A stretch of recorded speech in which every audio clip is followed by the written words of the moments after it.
اور یہی ہونا بھی چاہیے، انسانیت کا بھی یہی تقاضا ہے۔ تو اس کے اندر جو میں دوائیں دیتا ہوں وہ سمٹمز کے اوپر دیتا ہوں، اور وہ اس سمٹم کو میں مد نظر رکھتا ہوں جو سب سے زیادہ پرومیننٹ ہو، نمایاں ہو۔ مثال کے طور پر جیسے میں آپ کو ایک چیز یہاں پر بتا رہا ہوں کہ علامات تو بہت ساری ہوتی ہیں، لیکن کون سی ایسی علامت ہے جو سب علامت سے زیادہ ہوتی ہے، جس میں شدت زیادہ ہوتی ہے، جس میں انٹینسٹی زیادہ ہوتی ہے، تو اسی کے حساب سے پھر ہم مریض کو دوائیں دیتے ہیں۔ اور میں اپنا طریقہ کار آپ سے بالکل کھل کر شیئر کرتا ہوں، جو پریکٹیکل نالج ہے، اور میں آپ سے وہ دوائیں شیئر کرتا ہوں جس میں مجھے کامیابی حاصل ہوئی ہے، جس سے مجھے اندازہ ہے کہ مریض ٹھیک ہوتے ہیں۔ ویسے تو دیکھیں بہت ساری دوائیں ہوتی ہیں، میری جتنی بھی ویڈیوز ہیں اس میں کچھ مجھے ایسے بھی کمنٹس آئے کہ لوگوں نے کہا کہ آپ نے یہ دوائیں نہیں بتائی، یا وہ دوا بھی تو ہوتی ہے وہ آپ نے نہیں بتائی۔ تو بھائی میں نے اس لیے نہیں بتائی ہے کہ دوائیں تو بہت ہوتی ہیں، لیکن کیا اب یہ فشر کے اندر بھی تقریباً 50 کے قریب دوائیں ہیں جو دی جاتی ہیں، تو لیکن 50 کے 50 تو میں یہاں پر آپ سے شیئر نہیں کر سکتا۔ میں وہ دوائیں آپ سے شیئر کروں گا کہ جس میں مجھے بہت زیادہ کامیابی ہوئی ہے، یا جن سے زیادہ لوگ مریض صحت یاب ہوئے۔ تو جس طریقہ کار ہے میرا، میں آپ سے یہاں پر شیئر کرنا چاہتا ہوں، وہ طریقہ کار یہ ہے کہ اگر میرے پاس کوئی مریض آتا ہے تو سب سے پہلے فشر کا جب مریض آتا ہے تو میں اس کو 3 ڈوز دیتا ہوں نکس ومیکا 200 کے، اور اس کو یہ کہا جاتا ہے مریض کو کہ روزانہ صبح نہار منہ ناشتے سے 15 منٹ پہلے یہ ایک ڈوز آپ لے لیں، 15 منٹ کے بعد ناشتہ کر لیں 3 دن تک۔ پھر چوتھے روز سلفر 1 mg کی ایک ڈوز دی جاتی ہے۔ سلفر 1 mg کی ایک ڈوز دینے کے بعد 2-3 دن انتظار کیا جاتا ہے، اور اس کے بعد مرض کی علامات کو دیکھتے ہوئے، مرض کی شدت کو دیکھتے ہوئے جو ہے نا دوا کا انتخاب کر کے علاج کو پھر آگے بڑھایا جاتا ہے۔ اب جیسا دیکھیں میں نے آپ سے یہاں پر یہ ذکر کیا کہ ہم یہ دیکھتے ہیں کہ جو بھی سمٹمز ہے اس میں انٹینسٹی کہاں پر ہے۔ تو اگر آپ یہ دیکھیں کہ اگر مریض یہ آ کر کہتا ہے کہ ڈاکٹر صاحب مجھے درد بہت ہوتا ہے، میں اس درد سے بہت پریشان ہوں، اس درد کی وجہ سے میں اسٹول پاس نہیں کرتا ہوں، جب میں اسٹول پاس کرتا ہوں تو مجھے بہت زیادہ جلندار درد ہوتا ہے اور کافی گھنٹوں تک رہتا ہے وہ، تو یہاں پر دیکھیں نا اس کی دوا بنتی ہے ریٹینیا 30 میں۔ اچھا یہاں پر میں آپ کو جتنی بھی دوائیں بتاؤں گا، اب اگر پوٹینسی کا نام میں بتاؤں گا تو ٹھیک ہے، اگر پوٹینسی کا نام نہیں بھی بتاؤں گا، صرف دوا کا نام بتاؤں گا، تو اس کا مطلب ہے 30C میں دوا دیتا ہوں میں، اور عام طور پر، اور اسی سے کیسز ٹھیک ہوتے ہیں۔ اگر کوئی کیس ٹھیک نہ ہو تو میں 200C میں بھی دوا دے دیتا ہوں۔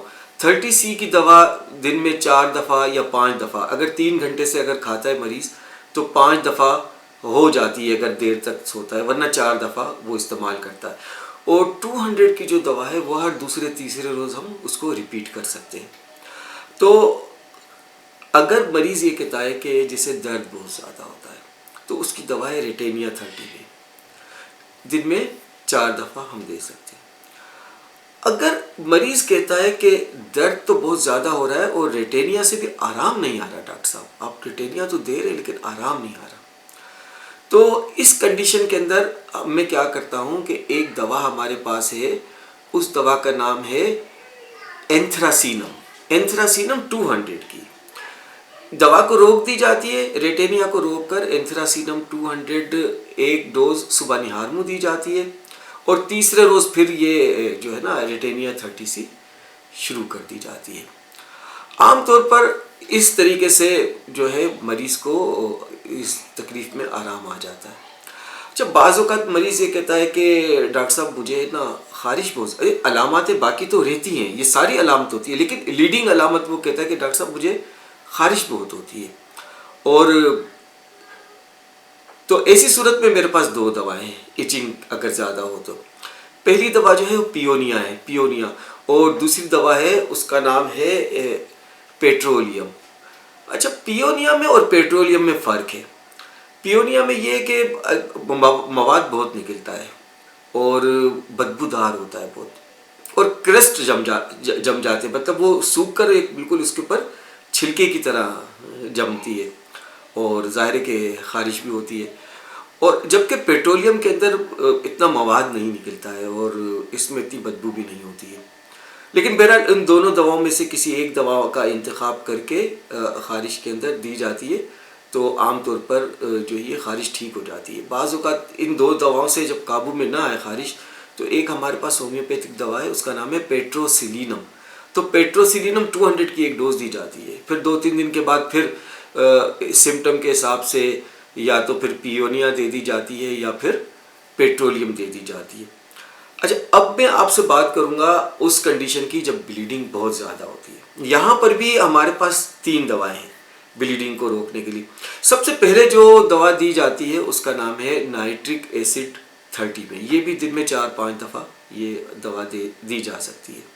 نائٹرک ایسڈ 30 میں ایسی جو فشر کی بیماری جس میں بلیڈنگ بہت زیادہ ہوتی ہو تو اس میں بہت اچھا کام کرتی ہے. اس کا بہت اچھا لیڈنگ میڈیسن ہے، one of the leading medicine for the bleeding fissure.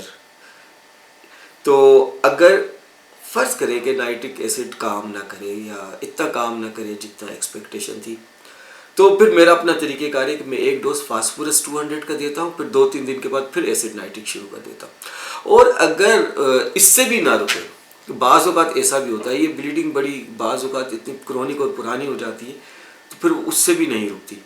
تو پھر میں کیا کرتا ہوں کہ ایک دوا ہے اس کا نام ہے لیکیسس 200 کی. پھر لیکیسس 200 کی ایک ڈوز دی جاتی ہے صبح نہار منہ، اور پھر 2-3 دن کے بعد پھر جو یہ ایسڈ نائٹرک جو ہے وہ شروع کر دی جاتی ہے تو اس سے بلیڈنگ عام طور پر رک جاتی ہے. اب فرض کریں میرے پاس ایک ایسی دوا ہے کہ کوئی بھی دوا کام نہیں کر رہی. اب فشر کا مریض ہے، دوائیں دیتے ہیں، وقتی طور پر آرام آتا ہے لیکن پھر تکلیف جو ہے دوبارہ ہو جاتی ہے. تو ایسی صورت میں ایک دوا ہے کارسینوسینم 200 کی. تو اس کا طریقہ کار بھی یہی ہے، ریورس کے کارسینوسینم 200 کی صبح نہار منہ دی جاتی ہے دوائیں روکنے کے بعد، اور 2 سے 3 روز تک انتظار کیا جاتا ہے، اور 2-3 روز انتظار کرنے کے بعد پھر جو ہے وہ جو بھی دوا سمٹم کے حساب سے ہو وہ دے دی جاتی ہے. اچھا، میں نے آپ سے بتایا تھا کہ جو سلفر اور نکس وامے کا میں اکثر اس سے کیس شروع کرتا ہوں. بیچ میں بھی as a intercurrent remedy میں سلفر کی دیتا ہوں اور نکس وامے کا 200 سلفر 1000 دوائیں روک کر اور یہ میں دوا دے دیتا ہوں. تو اس کے بعد پھر 2-3 روز کے بعد ہم جو بھی علاج ہوتا ہے دواؤں کا وہ شروع کر دیتے ہیں. یہاں پر ایک اور دوا ہے، اس کا اگر میں ذکر نہ کروں تو پھر یہ بات یہ پورا نہیں ہوگا، یہ کمپلیٹ نہیں ہوگا ہمارا یہ ٹاپک. اس دوا کا نام ہے تھوجا 200. تو خاص طور پر وہ مریض موٹے مریض ہوتے ہیں عام طور پر جن کے جسم پر مسے ہوتے ہیں، اور خاص طور پر یہ مسے آپ نے دیکھا ہوگا گوبھی کے پھول کی طرح ہوتے ہیں. یہ بلیکش ہوتے ہیں، براؤنش ہوتے ہیں، یا یہ ڈارک براؤن ہوتے ہیں ان کا کلر. اور خاص طور پر آپ دیکھیں گے نا تو یہ گردن پہ زیادہ ہوں گے، چہرے پر ہوں گے، جسم پر بھی ہو سکتے ہیں، سینے پر زیادہ ہوتے ہیں، پیٹھ پہ زیادہ ہوتے ہیں، کندھوں پر ہوتے ہیں. تو یہ اگر کسی مریض کو مسے ہیں تو پھر میں سب سے پہلے تو تھوجا 200 کی ایک ڈوز دیتا ہوں سب سے پہلے، اور پھر علاج شروع کرتا ہوں. اور اگر بیچ میں دیکھتا ہوں کہ اب بھی کہیں رکاوٹ آ رہی ہے تو پھر تھوجا 1000 کی ایک ڈوز دیتا ہوں، پھر 2-3 دن کے بعد دوائیں شروع کرتا ہوں. اب میں ایک ایسی دوا کا ذکر کروں گا سب سے آخر میں جو سب سے زیادہ میرے ہاتھوں استعمال ہوتی ہے اور سب سے زیادہ بہتر رزلٹ ملتا ہے. لیکن اس کے میں آپ کو نا کچھ کی انڈیکیشنز بتا رہا ہوں جن پر وہ کام کرتی ہے. نمبر 1، وہ خواتین جن کو مینوپازل سنڈروم شروع ہو گیا، یا وہ خواتین جن کے مینسز بند ہو گئے وقت سے پہلے، یا وہ خواتین جن کو مینسز کم آتے ہیں یا دیر سے آتے ہیں. لیکن وہ ایسی خواتین عام طور پر موٹی ہوتی ہیں، ان کو سردی زیادہ لگتی ہے اور ان کو قبض زیادہ ہوتی ہے. دیکھیں یہ علامات ہیں. اس علامت پر جب یہ دوا بہت اچھا کام کرتی ہے، مطلب یوں سمجھ لیں کہ 80 to 90% اس کا رزلٹ اچھے آتے ہیں. اب اسی طرح اگر مرد بھی ہوں، موٹے ہوں، کانسٹیپیشن رہتا ہو، سردی لگتی ہو اور ان کو یہ جو ہے فشر کی تکلیف ہو. اچھا، اس کے اندر بھی اوزنگ ہوتی ہے گریفائٹس میں، اور گریفائٹس کے اندر جو مواد نکلتا ہے وہ تھک ہوتا ہے، گاڑھا ہوتا ہے اور چکنا ہوتا ہے. اب اس کی آپ کو ایک مثال کے طور پر میں مثال دے رہا ہوں اس مواد کی. وہ بالکل شہد کی طرح ہوتا ہے، ہنی لائک. ہنی جیسے چپچپاہٹ ہوتی ہے اور تھکنیس ہوتی ہے اس میں، اور جلن بھی ہوتی ہے، ظاہر ہے خارش بھی ہوتی ہے، اور پیٹ بھی خراب ہوتا ہے، اور جو ہے وہ کانسٹیپیشن بہت زیادہ ہوتی ہے، مریض موٹاپے کی طرف مائل ہوتا ہے۔ یہ عام طور پر بلیڈنگ نہیں ہوتی ہے۔ اگر بعض اوقات ایسا بھی ہوتا ہے کہ اگر بلیڈنگ ہو تو ہم دوائیں دیتے ہیں، بلیڈنگ رک جاتی ہے، اور جب کوئی روکنے کے بعد ایسڈ نائٹرک سے بلیڈنگ رک جاتی ہے، اور اس کے بعد پھر ہم گریفائٹس دے دیتے ہیں اگر ایسڈ نائٹرک اپنا کام پورا نہ کرے تو۔ بلکہ کوئی بھی دوا فشر کے اندر اپنا کام کر کے رک جاتی ہے، انٹر کرنٹ ریمیڈی بھی کام نہیں کرتی ہے، بہترین دوائیں بھی کام نہیں کرتی ہیں، کارسینوسینم بھی دیتے ہیں، جب بھی کام رک جاتا ہے تو پھر گریفائٹس 30 ضرور دیتے ہیں اگر علامات ہوں یا نہ ہوں۔ ورنہ جو علامات میں نے آپ کو بتائی ہیں اس علامات پر تو بہت اچھا اس کا رزلٹ ہے۔ میرا ایک طریقہ کار تھا جو میں نے آپ کے ساتھ شیئر کیا فشر کی بیماری میں، اور اس سے مجھے کافی کامیابی حاصل ہوئی ہے۔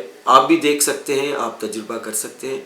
آپ کو جب آپ اگر سمٹم کے حساب سے دوائیں لیں گے تو یقیناً آپ کو بھی فائدہ ہوگا۔ اگر آپ کو میری یہ ویڈیو پسند آئی ہے تو آپ میرے چینل کو لائک کریں، شیئر کریں، بیل آئیکن کو کلک کریں اور میرے چینل کو سبسکرائب کریں۔ آپ اپنا بہت بہت خیال رکھیے گا۔ میں معذرت چاہتا ہوں کہ اس دفعہ جو میری ویڈیو ہے اس کا گیپ تھوڑا زیادہ ہو گیا، تھوڑی مصروفیت تھی۔ کوشش کریں گے کہ آئندہ کم سے کم مطلب ڈیوریشن میں ایک نئے ٹاپک پر ایک نئی ویڈیو میں اپلوڈ کر دیا کروں گا۔ اپنا بہت بہت خیال رکھیے گا۔ ملتے ہیں جلد، ملتے ہیں نیکسٹ ویلاگ میں۔ اللہ حافظ۔